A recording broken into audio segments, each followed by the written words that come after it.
Hello guys, you're welcome once again to our class.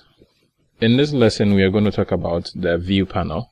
This is a view panel. This entire area is a view panel. This is where you would see the objects in your scene, the meshes that you've created, any dynamics that you've done. Everything would appear in your view panel.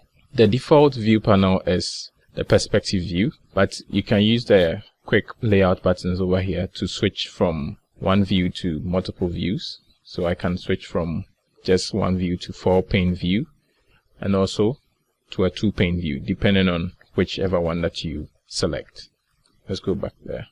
You can also quickly tap and release your spacebar to that effect. So if I quickly tap and release my spacebar, observe what happens. Now I've gone from 1-pane view to 4-pane view. The same way that you use a spacebar, you can use a spacebar to go into any of these views as well to make it bigger. Just like that. The other panels all have different camera views. So over here you have the perspective.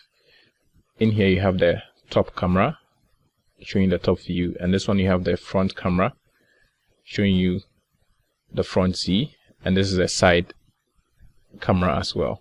So you have different cameras for each of the views that is available over here. Apart from these current panels that you have here showing your different camera angles, you can also switch panels by going to panel, and then you can pick a different view altogether.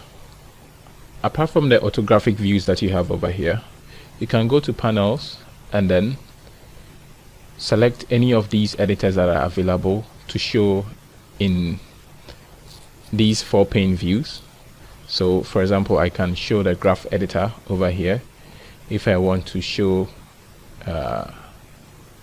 let's say the hypershade, I can show the hypershade to over here as well. So it is not restricted to just the camera views or the orthographic views, but it depends on what you want to see based on how you are working. So all these things can be switched around in your scene with ease. Let's move on into navigating in your work area. I would advise that you get to know the interface of Maya very well as you come into the school for further practicals and hands-on training in the use of Autodesk Maya and the creation of 3D models and animation. See you soon. Thank you.